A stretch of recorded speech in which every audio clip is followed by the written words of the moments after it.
Tout est possible à celui qui croit. Rien n'est impossible à Dieu. La parole de Dieu dit encore dans 1 Pierre au chapitre 3, « Bénissez, bénissez, bénissez vos ennemis, bénissez tous ceux qui vous entourent. Bénissez car c'est à cela que vous êtes appelés. Ne maudissez pas, mais bénissez. Même si nous avons naturellement envie de dire le contraire, eh bien choisissons d'obéir à cette parole de Dieu qui nous dit « Bénis, bénis, bénis ».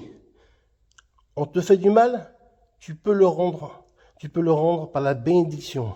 Ne rends pas le mal pour le mal, mais rends le mal pour le bien. Amen. Et tu verras la gloire de Dieu. Amen. C'est là que tu verras la puissance de Dieu se manifester. Quatrièmement, disciplinez votre langue. Nous avons besoin de la force, de la grâce, mais aussi de choisir de discipliner notre langue, afin qu'elle ne puisse pas être une occasion de chute pour moi et pour mon prochain, afin qu'elle ne puisse pas déraper en permanence. Tout comme un bateau a besoin de son gouvernail, disciplons notre vie au travers de la soumission de notre langue au Seigneur. Et c'est vers là que je termine.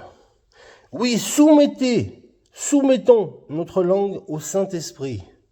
Le Saint-Esprit est une personne, il a des émotions. C'est la Trinité de Dieu, Dieu le Père, Dieu le Fils, Dieu l'Esprit Saint.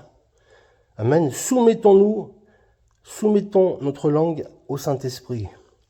Soumettons notre vie à l'Esprit de Dieu.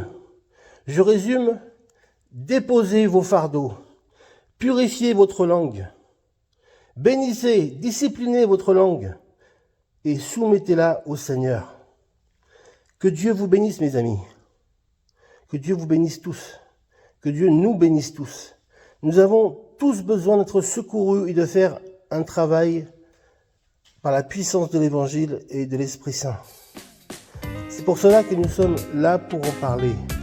La parole de Dieu a beaucoup de choses à nous dire par rapport à la langue. Tiens ta langue, mon ami. Et moi, Seigneur, aide-moi à tenir la mienne, tenir ma langue.